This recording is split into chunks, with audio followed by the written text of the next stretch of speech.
Celebrity culture has, I think, collapsed at this point, and I think that's a death that needed to happen, because the amount of excess, the amount of debauchery is stunning. I learned that things happened here that never should have happened. I take that very seriously, and I want to say I am so sorry to the people who were affected. I come to find out there's not that much Hollywood in Hollywood. The Hollywood in my mind is not the Hollywood in real life. I have a lot of fun going to late night parties with my friends. Most of the time I go to Epstein's Island, and there's a lot more fun there than you think. I've made quite a few friends there. After 30 years of telling America to be kind, Ellen DeGeneres quietly sold her mansion, emptied her studios, and fled to a stone house in the English countryside. And according to Rosie O'Donnell, the reason has nothing to do with retirement and everything to do with what was really happening on Jeffrey Epstein's private island. This is not a career pivot. This is not a lifestyle change. This is not some millionaire chasing a quieter pace of life in the Cotswolds. This is a calculated, pre-planned escape executed months before the latest wave of unsealed Epstein documents hit the public record. And when you see the timeline, the connections, and the exposed paper trail, you will understand exactly why the so-called queen of daytime television is now hiding behind hedgerows in rural England. She didn't walk away from Hollywood, she sprinted. And multiple investigators, former associates, and industry insiders are now openly asking what she's so desperate to leave behind. Stay with me, because by the end of this, you're going to understand precisely why this story is far bigger than one talk show host disappearing from the spotlight. Ellen DeGeneres is named in the Epstein documents, and that part is real. Her name appears in the broader index of over 300 high-profile individuals that show up across the investigative materials. Flight logs, communications, third-party interviews, peripheral records. Let's start with the facts that nobody can dispute. Ellen DeGeneres' name appears in the broader index of the Epstein investigative materials. That is documented. Her name is among over 300 high-profile individuals cataloged across flight logs, communications records, third-party interviews, and peripheral documents connected to the investigation. Now, that doesn't automatically mean anything criminal. But here's the thing nobody is really talking about. Real estate records confirm that Ellen and her wife, Portia de Rossi, began liquidating their American properties and arranging their relocation to England months before the latest tranche of files was unsealed. As multiple former staffers and industry commentators have pointed out, this wasn't a spontaneous decision inspired by a love of English gardens. This was a strategic, carefully orchestrated withdrawal from American jurisdiction. It was timed with forensic precision to coincide with the moment those documents became accessible to the public. And when Rosie O'Donnell, a woman who has known Ellen for over 30 years, began publicly hinting that she had first-hand knowledge of what the daytime queen was involved in behind the scenes, the panic became impossible to hide. Both of them are ridiculous. Who thinks that antiquated way that you're going to find your love in a paradise island and it's going to last forever? Now, here's where things get really interesting. Online investigators began doing something that Ellen's team clearly never anticipated. They started comparing the architectural design of the Ellen DeGeneres show set to the now infamous blue and white striped temple structure on Epstein's Island. The resemblance was not subtle. It was a near-perfect visual replica. The same color scheme, the same geometric patterns, the same distinctive striping. Why would the host of the most family-friendly show on daytime television deliberately design her workspace to mirror one of the most notorious structures in modern criminal history? People are now openly questioning whether this was what insiders call a hidden-in-plain-sight tactic. That's a method allegedly used by certain elite circles to mock the general public by displaying their affiliations openly, while cameras rolled and audiences clapped along, completely oblivious. Even Joe Rogan's team flagged the comparison on air, with producers pulling up side-by-side images and the room falling into stunned silence when the match was confirmed. Ellen's camp has never addressed this. They haven't denied it, they haven't explained it, they haven't offered an alternative explanation for the design choice. That silence is deafening, but it doesn't stop there. The image of the temple that was on the island. Look at it. Oh, well, you know where that is too, right? The similar image to that, right? No. I know Jamie does. What is it? It's on the set of a famous talk show that's now not on anymore. Oh, Ellen? Was that Ellen? Yeah. Really? Buried in Ellen's own broadcast archives is a clip that has recently gone devastatingly viral, and for all the wrong reasons. In an interview with Sandra Bullock, the two women laughed openly about a beauty treatment involving something called epidermal growth factor serum.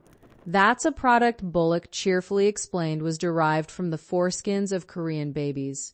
The studio audience laughed. Ellen laughed. Sandra Bullock described the microneedling process in graphic detail, pushing this material into the skin while joking about how it made her look like a burn victim for a day. Let's talk about this facial that you're obsessed with. How many, did you get the whole cast of Ocean's 8 to do Not this? everybody. Okay, and, good, smart ones. Just those that I thought would appreciate it. Okay, explain what it is. Well, it's this way in which one forces through microneedling. It's like a little roller with these, some of you, I think many of you know it, and it pushes through the skin and ruptures the collagen and then boosts it. You look like a burn victim for a day, but then it pushes the serum. What are you pushing into the skin, Sandra? Carrie? What are you pushing into the skin? Well, you push in whatever the facialist would like to insert into your pores. But what is it? It is an extraction from a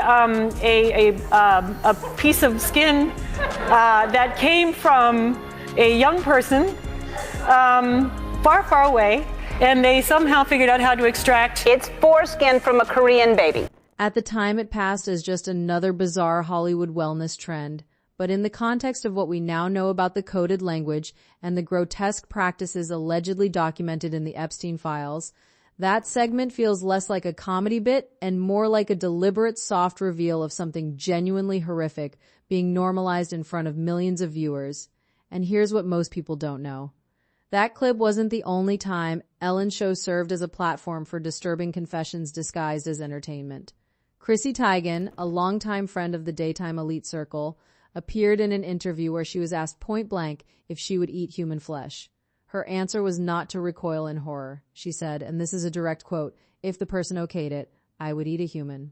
She wasn't joking. She doubled down when pressed. Think about that for a second. The casual, smiling delivery of that statement on a mainstream platform, surrounded by laughter and applause, tells you everything about the environment Ellen cultivated on that set. And then Kanye West happened. Back in 2016, Kanye sat in Ellen's chair and delivered a monologue so raw and so cryptic that portions of it were reportedly scrubbed from official archives. He talked about the debauchery of celebrity culture, the obsession with control, and the desperate human need to break free from a system designed to pull people down, he said. And I want you to hear this clearly, that he could see through the machinery, that celebrity culture needed to collapse, and that the excess was stunning. Ellen sat there, visibly uncomfortable, her Be Kind mask barely holding. Looking back through the lens of everything that has since been unsealed, Kanye wasn't ranting, he was warning. He was sitting directly across from one of the gatekeepers and trying to tell the world what he had seen. Let that sink in. Everybody's trying to I get how much you sold. If you playing on radio, are you connecting? Picasso is dead. Steve Jobs is dead. Walt Disney is dead. Name somebody living that you can name in the same breath as them. Don't tell me about being likable. We got 100 years here. We're one race, the human race, one civilization. We're a blip in the existence of the universe. And we constantly trying to pull each other down, not doing things to help each other. But I feel that I can make a difference while I'm here through my skill set. My skills, I'm an artist. 5 years old, art school, PhD, Art Institute of Chicago. I am an artist. I have a condition called synesthesia where I see sounds. I see them. Everything that I sonically make is a painting. I see the importance. I see the importance and the value of everyone being able to experience a more beautiful life. When you put all of this together, a pattern starts to emerge that is impossible to dismiss as coincidence. The set design mirroring Epstein's island architecture, the on-air normalization of practices involving children's biological material, the coded language documented in the unsealed emails where words like pizza, pasta, jerky, and muffin appeared in urgent communications between billionaires who, as Representative Anna Paulina Luna confirmed on the record, were not discussing lunch plans. The casual proximity to figures like Diddy, with whom Ellen joked on camera about his notorious monthly Friday night gatherings, the 30-year grudge held by Rosie O'Donnell, who has made it crystal clear she knows exactly where the skeletons are buried. This isn't gossip anymore. This is a documented constellation of connections that serious investigators are mapping in real time. There was also a lot of language that appears to be coded regarding food. I wanted to let you know the crew really appreciated the pizza. Another email read, "This is better than a Chinese cookie. See attached. Let's go for pizza and grape soda again." This one talks about, yeah, that's the pizza. You mean radiating a soft glow with the look of bliss and excitement. There's one more, I think, in this list as well. "Sorry, I have no stomach for even the slightest aggro. I don't have the stomach for it for any drama, imaginary or real. I'm still fragile off the last one and scared of shadows." This is in response to some videos that were shared where Jeffrey Epstein himself says, "I watched all of these videos, don't send any more." And then Ghislaine is like, "I can't stomach any of this." What the fuck did you send that Jeffrey Epstein was like, "No more"? Which brings us to the most important question of all. Look at Ellen now. She is physically unrecognizable. The signature blonde hair is gone, replaced by her natural dark brown. The Botox and fillers have been abandoned entirely. Portia de Rossi tearfully revealed that Ellen's mental health hit rock bottom after the show's cancellation and the workplace misconduct allegations, and that she had begun to actively reject who she used to be. But if this is simply a woman embracing natural aging on a farm, why does every element of this transformation look like someone deliberately shedding an old identity? Why does someone who spent 3 decades meticulously crafting a public image suddenly want to become completely unrecognizable? The internet is looking for Ellen DeGeneres, but I'm gonna tell you right now, she probably done left the damn country because she knows she's on that damn Epstein list. As Ellen DeGeneres page, former TV show host, her whole page is flooded with comments saying she eats this and she loves pizza parties. The harassment that she is getting on her page is beyond, and people is looking for her to be arrested and get arrested. But I'm gonna tell you right now, a lot of these celebs are fleeing. A lot of these celebs are disappearing because the time has come where everything is getting ready to expose, and they have been used as pawns and puppets. Satan has no use of them. He used them to do their dirty work, to do his dirty work, and now he has no use of them, and he doesn't care what happened to them. This is bad. Her neighbors in the Cotswolds reportedly can't stand her. According to local sources, the community resents the influx of American celebrities buying up properties in what was once a quiet, anonymous corner of England.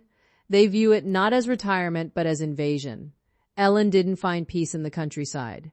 She brought her chaos with her, and the locals know it. As Johnny Depp once said in a moment of devastating candor, no one is safe. It takes one sentence, and then there's no more ground. The carpet gets pulled. We are watching that happen in real time. The unsealed files are still being processed. More names are emerging every month. Rosie O'Donnell shows no signs of going quiet, and the walls around that stone house in England are getting thinner by the day. If the next wave of documents contains what investigators believe it contains, the Be Kind empire won't just collapse, it will be forensically dismantled brick by blue and white striped brick. So the question that lingers is devastatingly simple. Was Be Kind always the mask? Or was it the confession of someone who knew exactly how unkind the world she operated in truly was? That's it for today, folks. See you in the next video.